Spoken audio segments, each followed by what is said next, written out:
Another year has come and passed, like moments through an hourglass. But at the end of this year's trail, an offering, a final tale. When I first joined Trans-Siberian Orchestra, one of the first things that really caught my eye was the artwork in the programs. It really took your imagination to amazing, wonderful places. Greg was an artist on a different level of art. You know, Star Wars posters, the Lord of the Rings stuff. And this dude was a rock star, you know? Greg is an icon in the world of fantasy and sci-fi art. Greg's work meant the world to me because he brought these scenes to life. And just seeing his work with the TSO world, it was like these two visionaries kind of going off of each other. Paul creating these worlds through music, and then Greg kind of bringing the music into that visual style of fantasy art that just really captured the imagination. He really was just a visionary, and the two of them combined were just unstoppable. Prior to Greg's involvement, Paul was struggling to get the artist's vision that was in his head brought to life. Anything that came out of Paul's big brain somehow ended up in Greg's big brain, and it just came out. And they would talk about things for hours, long into the night. And as they're talking, you know, Greg's got a napkin and a, you know, number 2 pencil or whatever he's got. And he goes, "You mean like this?" And it was just like, really? Now, that's artistry. Artwork is super important because it helps tell a story to the listener. Open up that record, you see that artwork, and you're just like, man. And to me, the pictures just kind of come alive in my mind, you know. His style of like just, it's almost like a dream. I mean, when you look at his art, it just captures Paul's lyrics in a way that I don't think any other artist could have done. Of course, Paul had amazing stories and his writing was so beautiful, but seeing it be brought to life in Greg's artwork just took it to a whole new level. His imagination was just so brilliant. He was one of a kind. Each and every one of us have a role in telling the story and bringing this whole production to life. Greg was such a fundamental part of the vision of the band through Paul.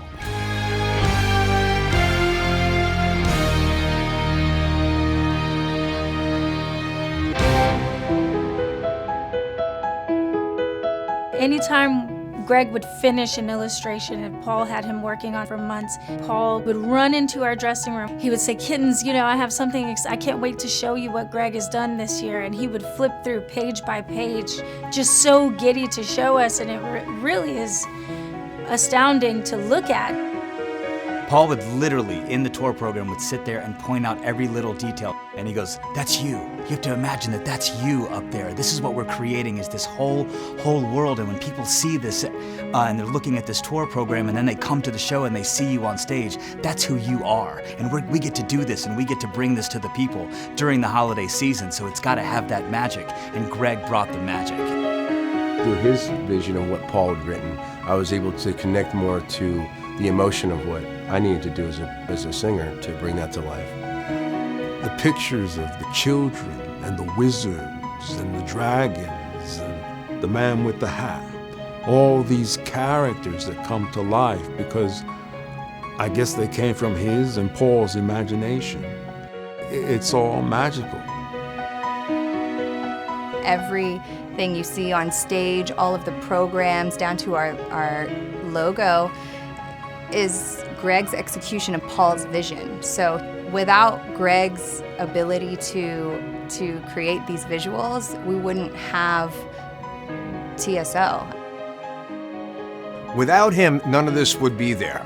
His art is unbelievable, and the work he did for us was just incredible.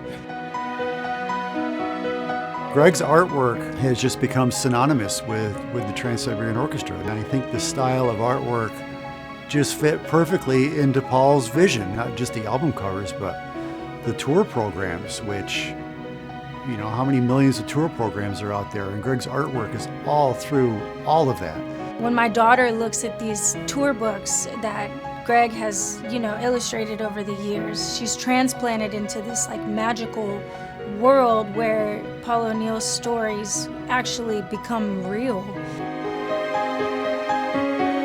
I think Paul would have said, we don't have Trans-Siberian Orchestra without Mr. Greg Hildebrandt.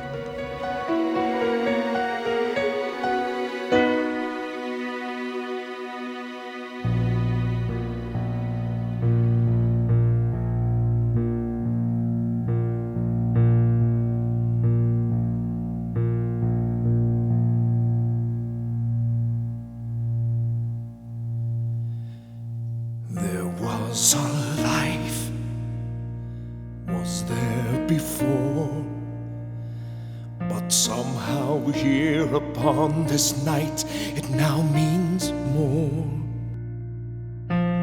Greg was just a special human being. He was so sweet, so loving. His wife, Jean, they were just like immediately you were friends and you felt like you knew them forever, you know? He had all this magic within that he let out in such a beautiful way. He and his wife were some of the kindest and coolest people I've ever met. Jean was always so stylish, and Greg was sort of this quiet wizard of sorts. The writer of this story will just tell us how it all will end. He actually sent me a really beautiful poster of kind of a collection of some of the artwork he had done and signed it, and that's something that I'm going to treasure for the rest of my life. Very, very sweet man. He will definitely be sorely missed. He's a visionary, and he's just such a great human being. Like I said, he's just another part of our family. Look, his art will live forever. And isn't that what an artist really wants? I've had an incredible life because it's been enriched by incredible people, you know, and Greg was absolutely one of those people. I love you, my brother. Respect always.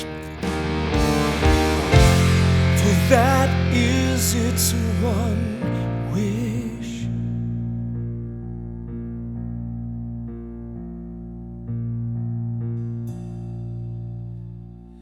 There was a light, was there before?